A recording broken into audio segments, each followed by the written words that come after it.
Welcome back to the Transform Your Mind to Transform Your Life radio, podcast, and television show. I'm your host, Life Coach Brittany Young, and sitting in the guest chair today is Leonard Perlmutter. Leonard is the author of Your Conscience, the key to unlock limitless wisdom and creativity and solve all of life challenges. Welcome, Leonard. Thank you very much. It's a real honor. Thank you, Myrna. You're very welcome. And Leonard and I are going to be talking on the topic today, how meditation can improve your ability to trust your conscience. All right. So I was telling Leonard before we started, I talk a lot about meditation on the show, but I've never actually spoken about conscience. So I'm expecting this to be a great conversation, and I hope that I will learn as much as you. So let me give you a little bit more information on Leonard. Leonard Perlmutter is the founder and director of the American Meditation Institute in Averill Park, New York, and the originator of National Conscience Month. He studied under Swami Rama of the Himalayas, whose lab studies at the Menninger Institute demonstrated that blood pressure, heart rate, and the autonomic nervous system can be voluntarily controlled. These findings have become a cornerstone of the modern mind-body movement. His recently released book, Your Conscience, the key to unlock limitless wisdom and creativity and solve all of life challenges, is a simple, logical introduction to how your mind works and the perfect entry point for anyone who wants to live a more fulfilling life, simply by learning to depend on their conscience.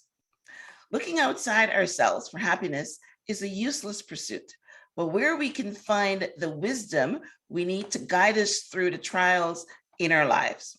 Leonard believes that we can receive all the guidance we need by just trusting our conscience. Yes, yes, yes. Awesome. Now, I think I'm almost sure that we're going to broaden my limited knowledge of the conscience because, we always feel that, the conscience is something that we're born with and it kinds of directs us between right and wrong. But I know that we're going to deepen our our knowledge of what real conscience is. So, Leonard, as we start off, tell me, how did you develop your conscience? What was your personal journey or your personal story? My personal story, I guess, began when I was quite young, a little child.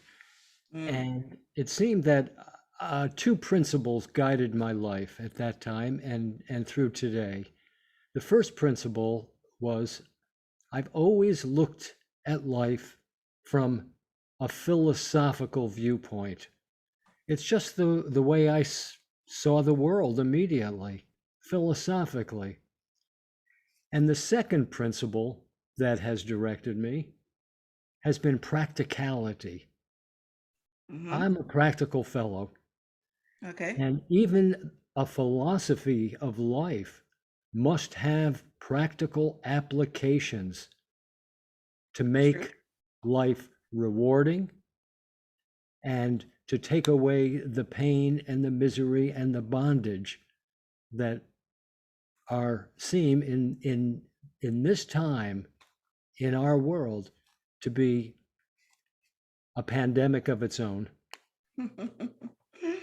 Okay. All right. Yeah. So what was your story? So you were very philosophical and practical from a Yes. young age, but I know you're obviously wired that way, but what led you, or what story or what events or circumstances led you down this path? Well, first of all, when I got a little older, I joined the Scouts. And I Okay. really enjoyed the Scouts because they taught practical tools for life. In fact, the motto was be prepared. Right. Right. And I once asked my Scoutmaster, since the Master, since the Scout motto is be prepared, what should we be prepared for? And he looked at me with a strange look and he said, how would I know? And that's right. How would we know? How would we guess about COVID? How would we guess about the political situation in which we find ourselves today? Yeah. Yeah. It's like a bad movie. So those skills were something that I was looking for in life so that I could take actions in the world that brought about consequences Mm-hmm. in which I experienced health, happiness, and security, which I think are three desires for every human being. Mm-hmm. And so, one of the first experiences with pain that I had was physical. Since early childhood, I had an allergic reaction, so to speak, to the Mm-hmm. standard American diet. Everybody I Mm-hmm. knew, mom, dad, sister, cousins, friends, they seemed to do real well with that standard American diet, but I would always have belly aches and Mm-hmm. it was painful. And so it wasn't until I left the house and I began making choices based on my own inner wisdom. And I didn't even know what that meant at the time, Mm-hmm. but it was just an intuitive sense. And then I would experiment with food. Even back then, when I was 18, 19 years old, out of the house for the first time. And I felt better. I Mm-hmm. felt better physically, mentally, emotionally, and spiritually. Mm-hmm. And that led me to study of philosophies which are known as the perennial philosophies. And so that led me eventually not only the study of Judaism and Christianity and Islam and Hinduism and Buddhism and Native American traditions, but it also brought me to the science of yoga. And Mm-hmm. at that moment, as I began reading commentaries on yoga science, I felt like I was back in Scouts because yoga science is so practical and down to earth that and it provides us a framework for making experiments to find the truth for ourselves. And Mm-hmm. that is what led me to an understanding of the mind and the four Mm. functions of the mind, Okay. one of which is the conscience. Mm. All right. So we're getting deep here already. All right. Yes. So I like your backdoor approach or what happened, you started off by being a health issue, you had belly aches. Yeah. I remember, kids that would have belly aches from the food. You're right. In those days, nobody did anything about it. Now you will probably recognize that there's something wrong and just not let the kid have a bellyache. But yeah, I not anyone in my home, but I know children that would get belly aches from eating.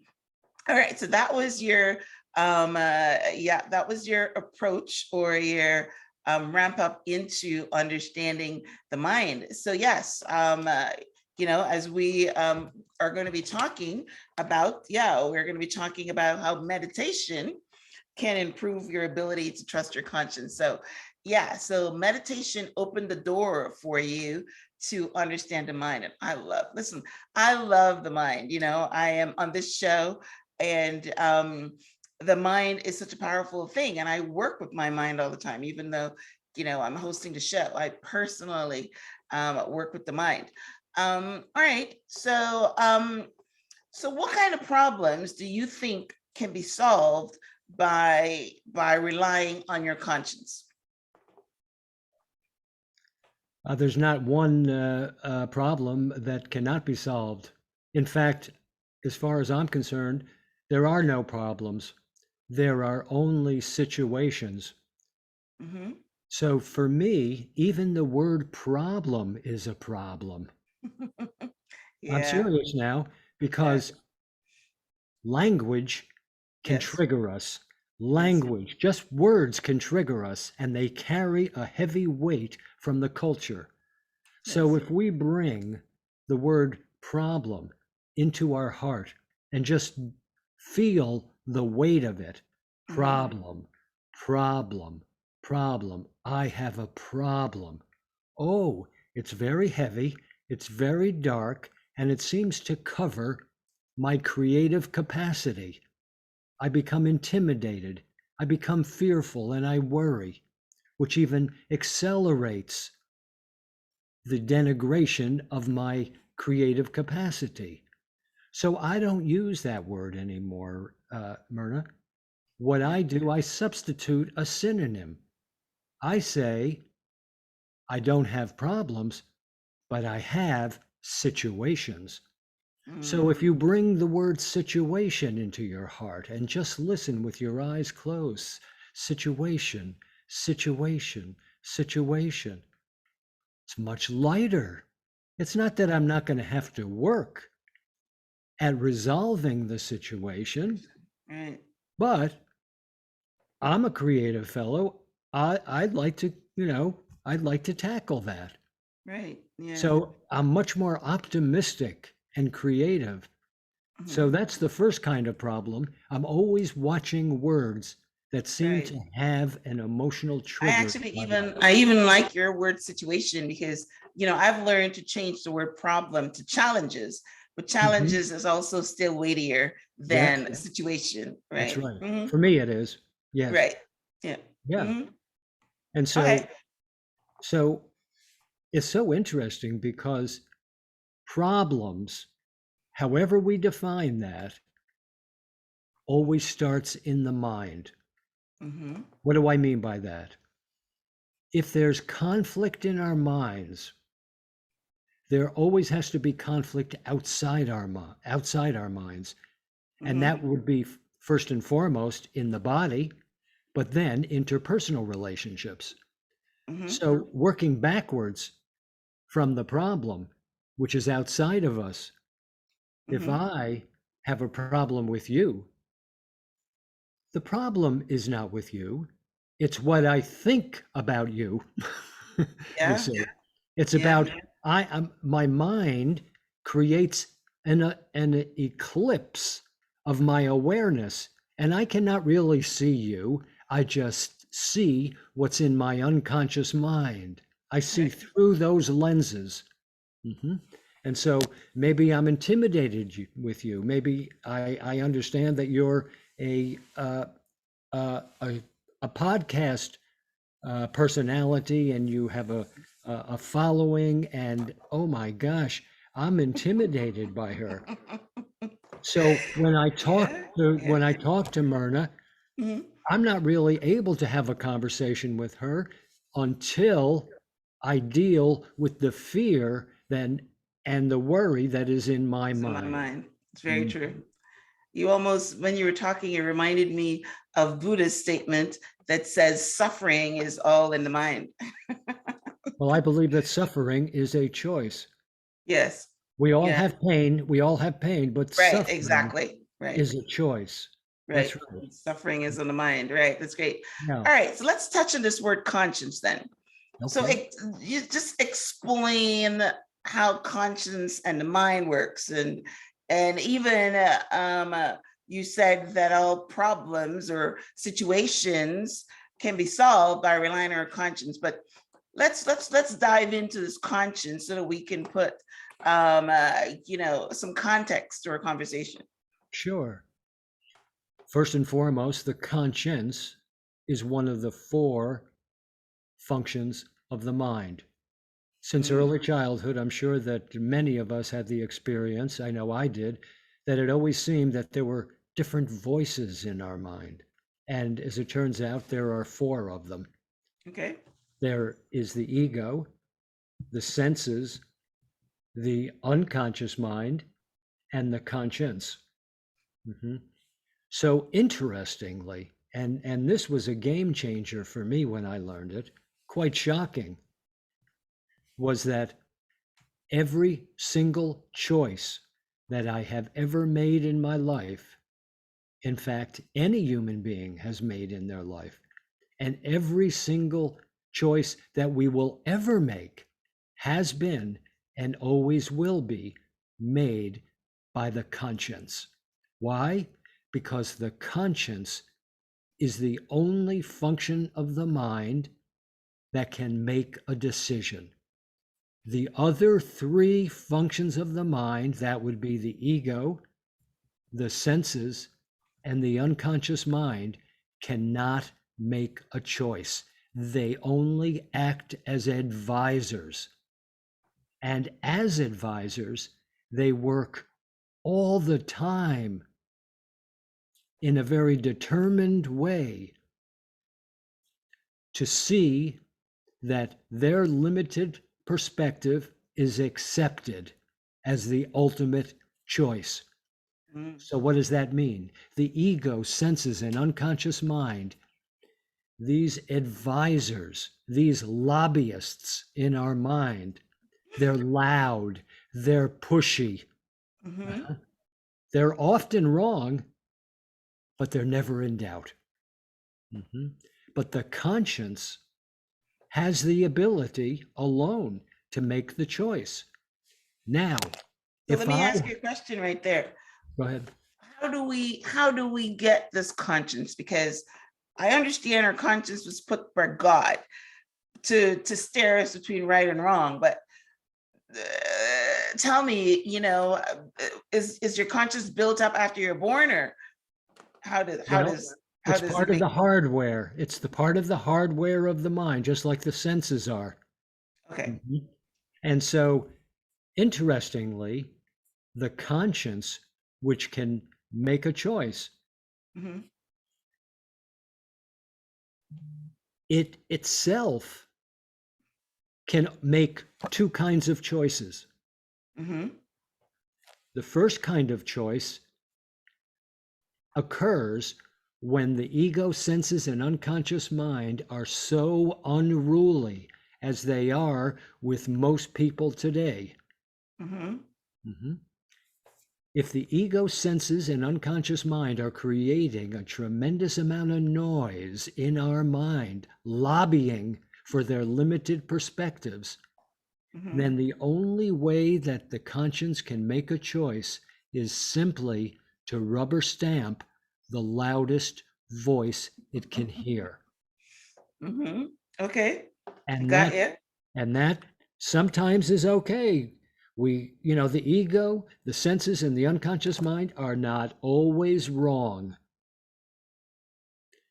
I need a healthy ego. You need a healthy ego to have this conversation right now and make sense of it. Mm-hmm. To drive an automobile or a truck, we need a healthy ego to keep us alive.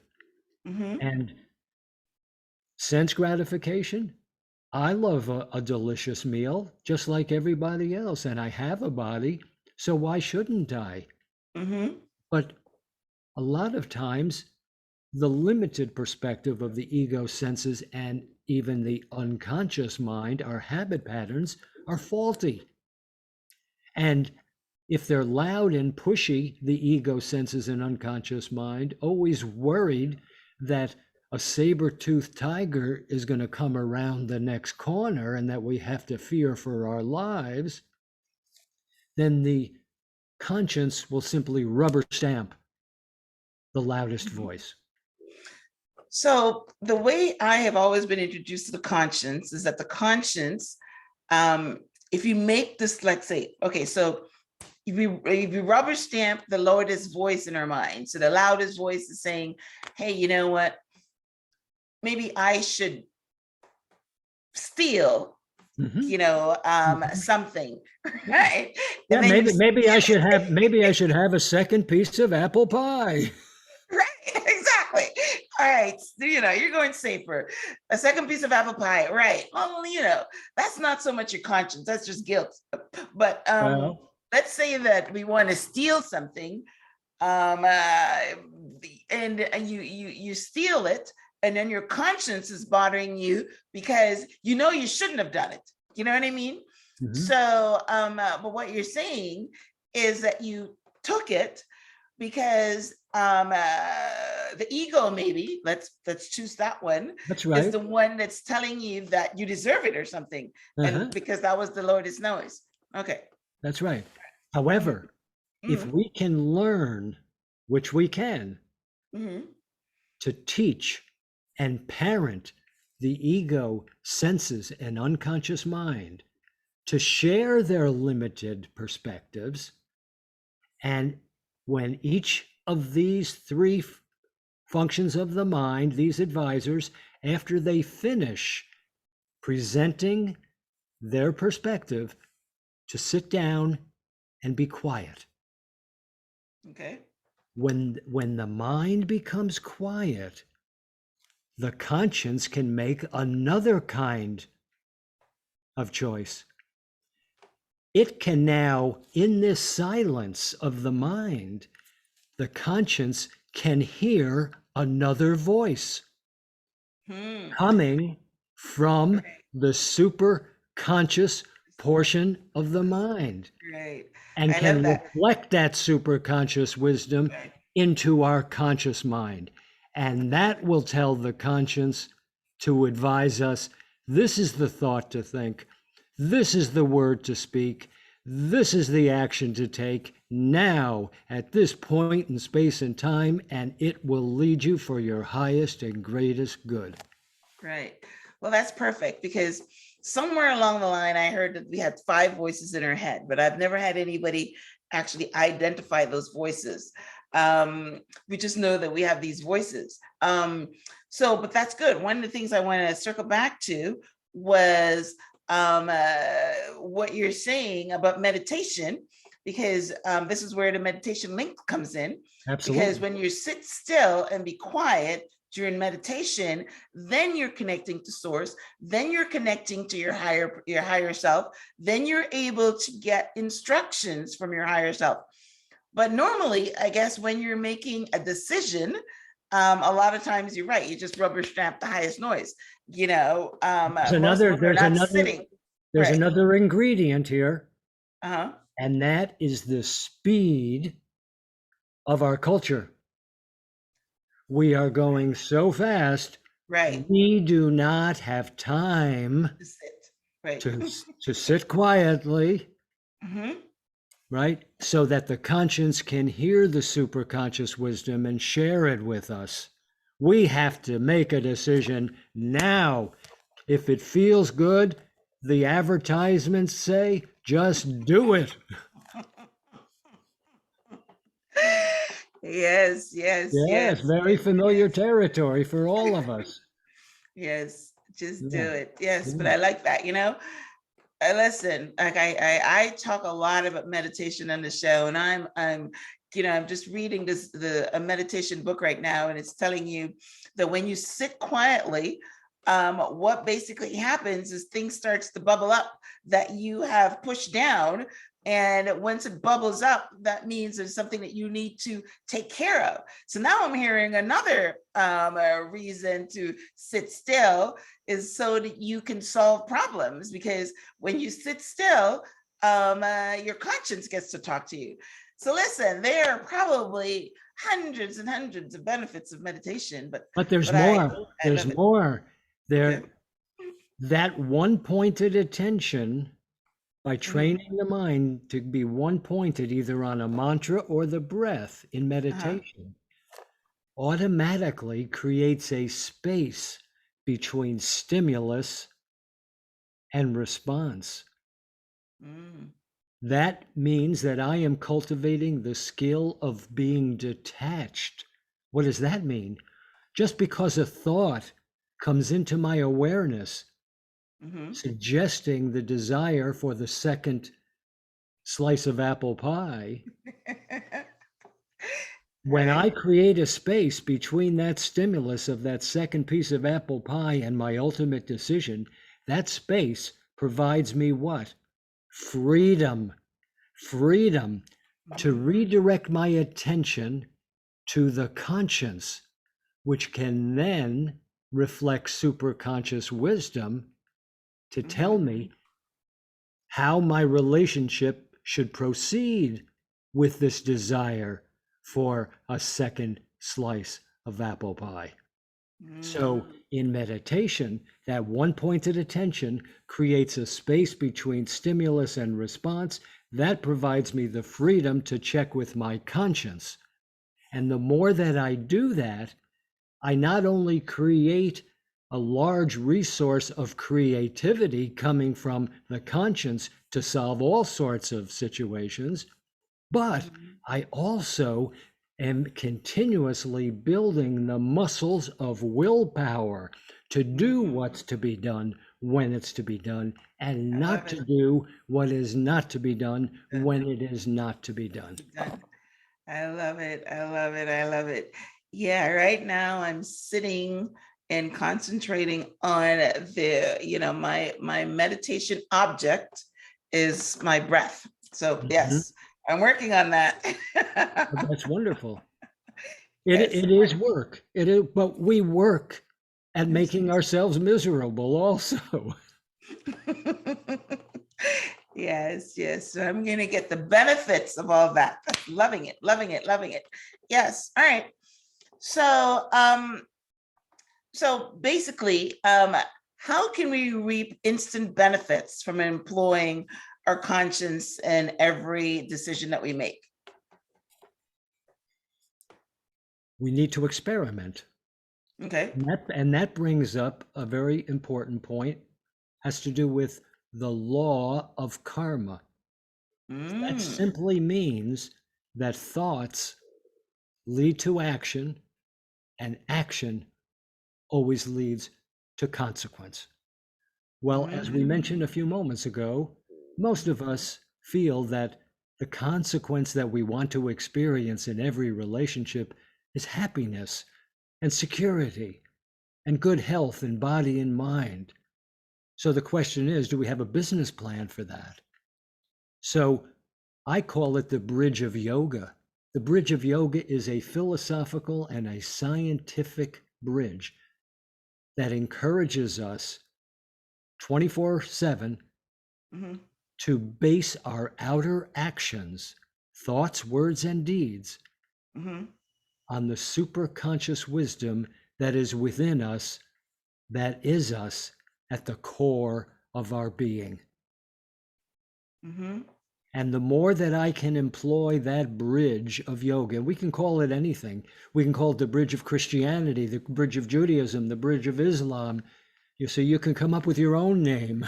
But the Right. point is, the Mhm, more that we base our outer actions on the wise, good counsel of the conscience, we are continuously enabled uniquely to fulfill the purpose of life without pain, misery, or bondage. yeah, I'm reading Sadhguru's book right now, Karma. Okay. And again, just like you're expanding my knowledge on the conscience here, because I had a limited belief, and the conscience is just making decisions, right? So now you've expanded it the same way he expanded my knowledge of karma, because we always think that, yeah, your karma is, you do good, you sow what you sow, you reap, kind of thing. And he expanded it being on memory and a whole bunch of things. It's a very deep book, but I see basically where you're making the connection here to your thoughts and your actions to your conscience, and how that you're calling it the bridge. Because how do we know what's right and wrong? We know what's right and wrong for what they teach us in Sunday school, or they teach us in religion, right? Or they teach us from the 10 Commandments, or like you said, you've studied all the religions. You've studied Hindu and Buddhism and Christianity and everything. I'm a Christian, so I know about the 10 Commandments, and I know what this thou shalt not. And when you do any of the things that thou shalt not, then you have a conscience and you feel badly about it. But I'm pretty sure that they've got, their things that they shouldn't do. And that's basically right. So yeah, and yeah, your thoughts is something that um one of the things I learned about the karma is because it's not just doing, it's not just sowing and reaping, it's your thoughts as well. And all of the sowing and reaping begins with our thoughts. Put your thoughts. I can't even raise my hand without first entertaining a thought. Right. The mind moves first, the body just follows. Right. So if we want the body to take an action to bring about a consequence that will bring me happiness, health, and security, I better examine my thoughts. Thoughts. Yes. Because not every thought is going to bring me happiness or bring me security or bring me health.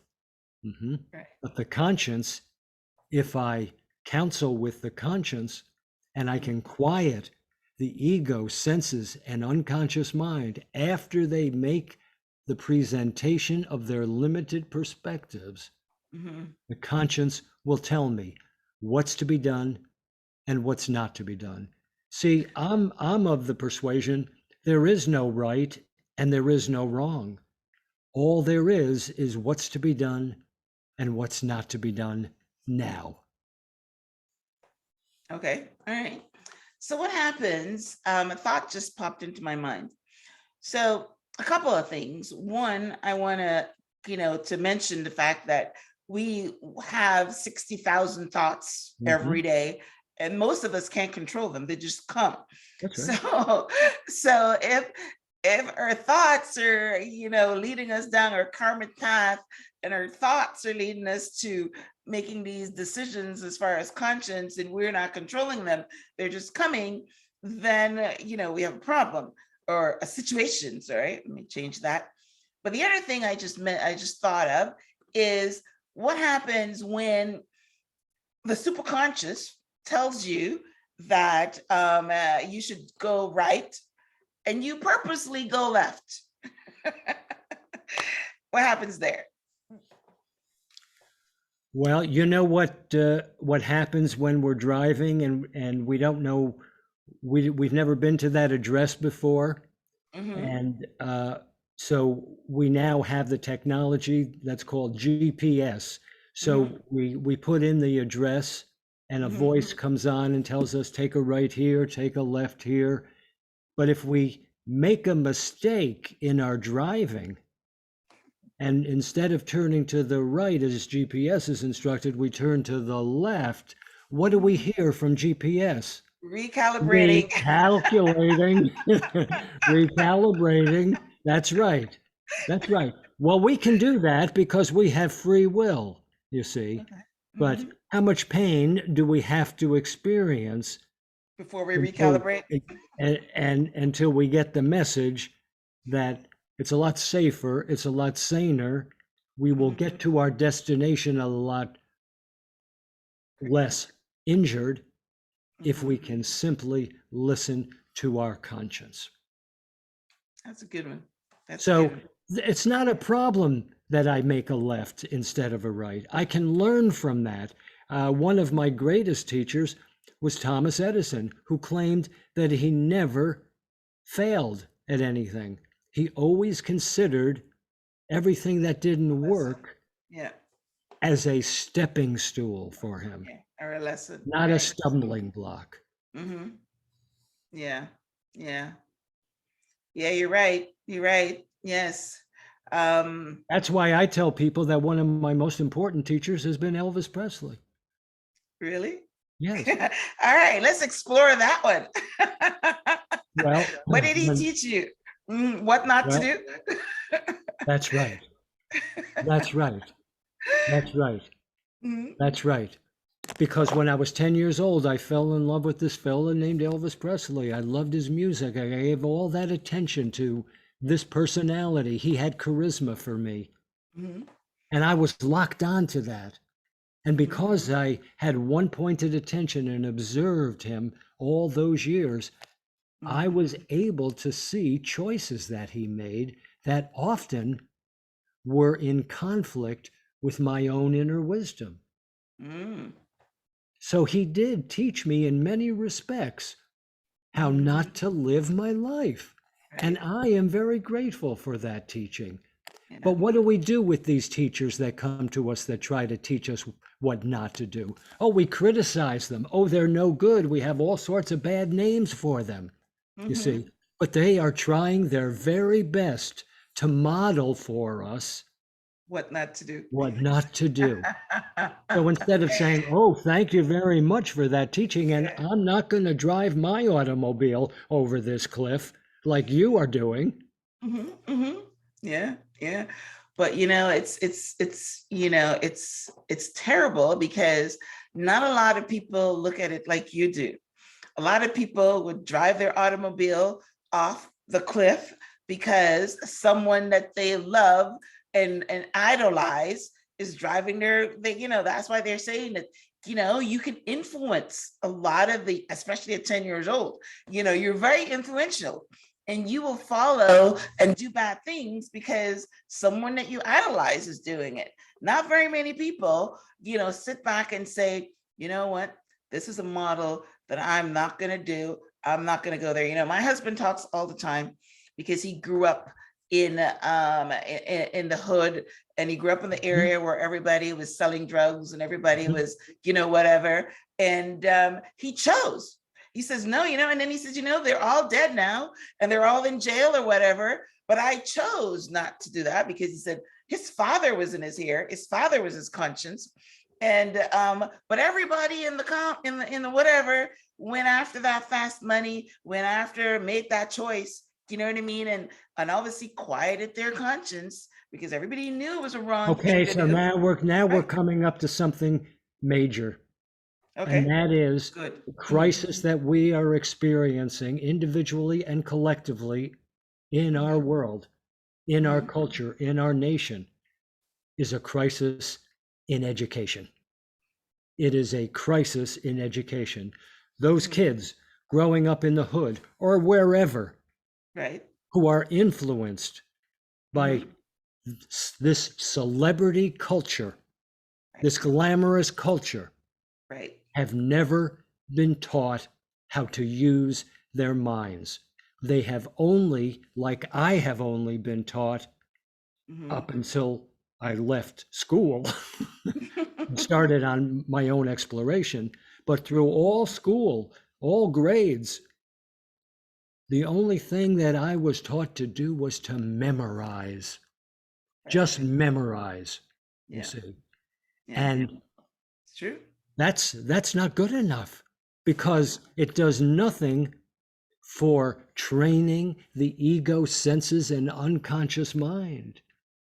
Right. And advertising today and the media and the Okay. internet, the children and people of all children of all ages have Mm-hmm. so many different repetitions of these Yes. messages. Yes. Do it, Yes. do And it, they want it. do it. Yep. That's They right. want So it. then they Yep. want it. That's Yep. right. Yep. That's right. Mm-hmm. And the mind is not trained. The ego says, yeah. The senses say, yeah. The unconscious mind says, I'm with you guys. And they make all that loud noise in the mind, and the conscience just says, okay, I'm rubber stamping all these loud voices. Go ahead, go ahead, go ahead. Yeah, and that's basically what happened. So, yeah, so this is great. All right, so tell us about your book, Your Conscience: The Key to Unlock Limitless Wisdom and Creativity and Solve All of Life Challenges. So you use that word challenges, which is what I substitute for problems, right?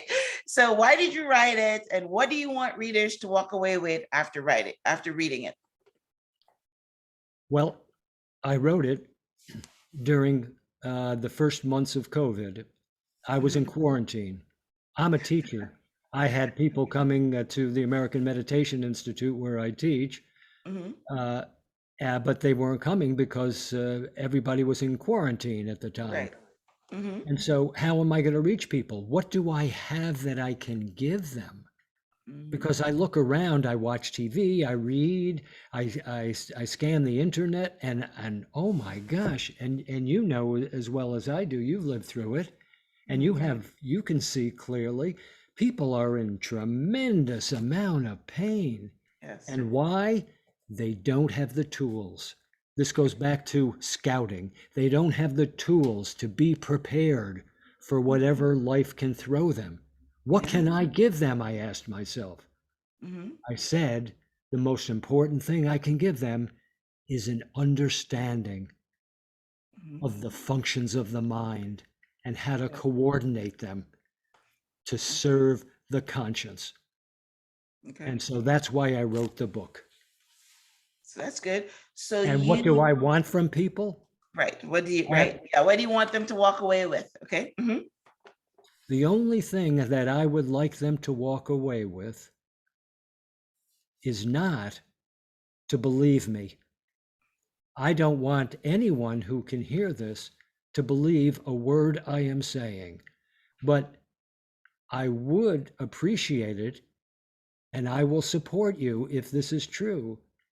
If you're interested and willing to experiment with your own conscience in all sorts of situations, but make sure that they're all easy at first. You don't want to just pick up 200 pounds thinking that you're going to build muscles when you've never done any kind of exercise before. Right. Right. That would Right. hurt you. Start with 1 or 2 pounds, and then 3 or 4, and then 5 and 10 pounds. And within a short time, you'll be building some muscles without injuring yourself. So if you're interested at all, turn your entire life into a laboratory to experiment with your own conscience and see what happens. Train and love and parent your ego, senses, and unconscious mind to. And how did they do that? We didn't talk about some exercises. You want to tell us some exercises that we can do to do that? Mm-hmm. Sure. Okay, well, let's just say we finished dinner. Then the question becomes, are we going to brush our teeth or are we not going to brush our teeth? So what do? In a situation like that, I call a family meeting of the mind. I bring the ego, the senses, the unconscious mind, and the conscience all together with me, the parent, around the kitchen table. And we have a conversation. And I explain, we just finished dinner, as we all know. Are we going to brush the teeth or are we not going to brush the teeth? First, I'd like to call on the ego. What do you think? I'm against it, the ego says. You know, we always have a little more afterwards. And so any kind of change I'm threatened by. My control is threatened. I actually, talking from the ego's perspective, I consider any change a death, the end of my control. So I'm against it. I said, okay, well then, thank you very much, and please sit down. And senses, what do you say? And senses say, well, I'll tell you the truth. I have to vote with the ego because, not for the same reasons, of course. I myself want that second piece of apple pie. Okay, well, thank you. Thank you, senses. And please sit down. Unconscious mind, what do you say? What's your perspective? And the unconscious mind might say, well, it's my habit to have that second piece of apple pie and not to brush the teeth. That's my habit. So I vote with the ego and the senses. Okay, say, okay, thank you. Now, please sit down and be quiet. Let's create a quiet environment, and I'm going to call on the conscience. Conscience, could you please, for us, reflect superconscious wisdom and share that wisdom with us now? We'll all be quiet. Go ahead. And what does the conscience say? Well, the conscience says something like, we all know that this life that we're living is not a marathon. It's a sprint. It's not a sprint, it's more like a marathon. And for a marathon, we need healthy gums and healthy teeth. We need a healthy immune system. And so if we can just take a time out for 2 minutes and brush the teeth, that will help us have healthy gums and healthy teeth and a healthy immune system. So let's go into the bathroom, wash the teeth, brush the teeth just for 2 minutes. Then we'll come back Mhm. and we'll ask everybody, what did you experience? And so that's what we do. We do a little experiment. It's pretty easy. We Mhm. brush the teeth, we come back, and then I, as the parent again, ask the ego, what did you experience? And what does the ego say? Well, it wasn't so bad. And I didn't die. I'm still here. Okay, ego. Good. Thank you. Senses? Well, the senses say, I thought that I would miss that second piece of Appleton pie, and to a certain extent I did miss it. But when the teeth was gliding over, when the tongue was gliding over the front teeth, Mhm. there was none of that mossy feeling. And I really dislike that mossy Fuzzy feeling on feeling. my teeth. And I didn't feel it. So that was good. I said, okay, thank you. Please sit down. Unconscious. What do you what did you experience? And what does the unconscious say? Oh, for all of the above reasons, it really wasn't so bad as I thought it was going to be, as my habit would dictate. It wasn't so bad. So, what have I done by experimenting with something easy and parenting the ego, senses, and unconscious mind? For the Mhm. first time in a long time, they trust me more than they did Mhm. yesterday. They also trust the wisdom, the superconscious wisdom of Mhm. the conscience more now and less Mhm. threatened. That Yes. helps me create another experiment and another experiment. Always easy enough that they'll be able to do it and experience something pleasant. So not only did I experience something pleasant by brushing my teeth, but my ego did also, and my senses did also. And the unconscious mind Right. had a change in its software. Mhm. Yes, that is very true. It also reminded me of, when you get, when you're quiet, you call it the superconscious mind.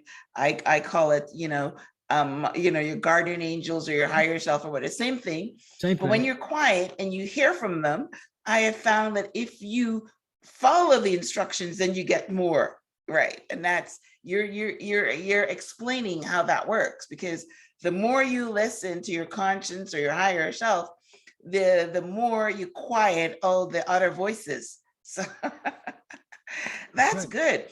So I'm assuming that in your book you go through all this stuff and you talk about, all the four voices, and how to use your conscience to solve life challenges and Yes. exercises. The whole So that's second the whole second part of the book is experiments. In fact, the first mhm. the first chapter in that section about experiments is where do you start when you don't know where to start? Okay. Yes, yes, yes. I love it, love it, love it.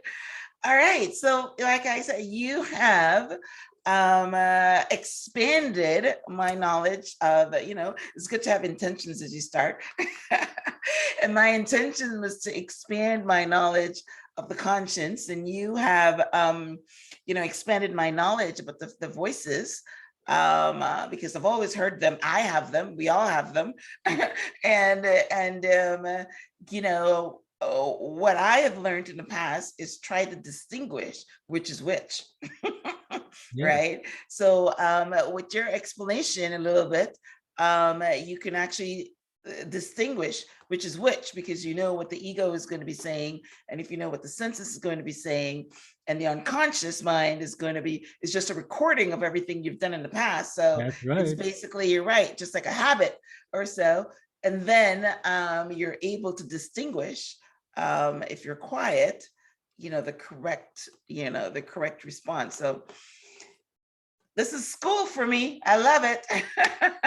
And for me too, every day in every relationship. And so in the process, what we do is Mhm. we upgrade the software of our own mind. We upgrade our computer software all the time, don't we?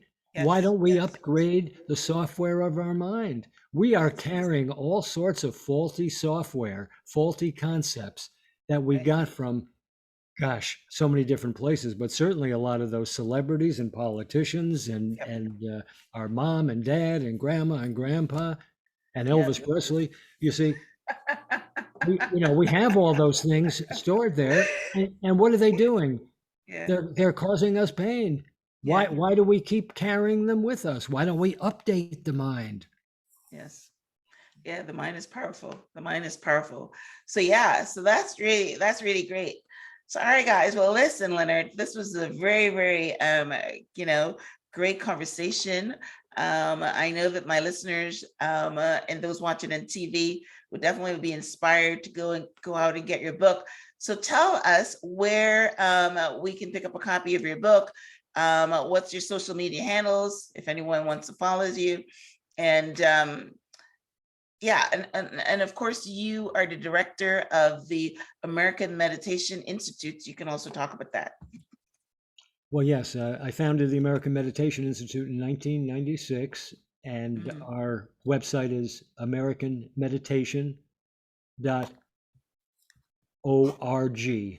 americanmeditation.org. And right on the homepage, you can see our foundation course, which provides a full curriculum of everything that I've been discussing. There's also on the homepage a free link to a Sunday meditation every Sunday from 9:30 to 11 a.m. Eastern Time. You get a free guided meditation and a free seat to discuss philosophical questions, just like Myrna and I have been discussing today. And then you get a free recording. So that's americanmeditation.org. ORG. The book, Mhm. Your Conscience, is available everywhere: Amazon, Barnes and Noble, any fine booksellers. There's also a special website, yourconscience.org. Perfect. And how can they follow you in social media? Well, right on our homepage are the Mhm. links. So if you go to Okay, americanmeditation.org, you'll be able to follow us find the on, links there. on all the. Okay, perfect. All right. Well, one of the things that I do for my listeners is that I put a transcript of our conversation on the show page, which is blog.myhelps.us. It will have links to your book. It will have links to your the AmericanMeditation.org and yourconscience.org on there, so that the listeners can just go to the homepage and click on it and connect with you. Love the free meditation. Yeah, meditation is the way to go. And a lot of people, a lot of people are aware of it, but when they get the free guided meditation, then it starts to build on the practicing that muscle. So, That's good. and that's basically what I do. That's wonderful. I'm It's a practicing blessing. my muscle. Go ahead. That's a blessing. It's a blessing to you, but it's also a blessing to every relationship that you have. Yeah, it's true. I like that. I like what you said about it opens the space to reaction. And I've noticed that. I've definitely noticed that I don't react at all, so I mean it's And that's freedom, isn't it, Myrna? That's freedom. That's real yeah, freedom. yeah, that's freedom. The freedom to choose, Hmm. Your not responses. not just Right, to not just to have these automatic right. autopilot decisions made. Responses. Right. Yes. So that's great. All right, Leonard. Well, listen, thank you so much for Thank you. coming on the show and sharing your wisdom and your knowledge. I definitely appreciate it. Any last words before we wrap up? Well, God bless you and all the wonderful work that you're doing. Well, Thank you. thank you. God Thank you bless for you this too, opportunity. and good luck with your book and everything you do. All right, guys. Well, listen. Thanks for tuning in. I appreciate you, and thanks, Leonard, for being on the show. And until next time, namaste. Must.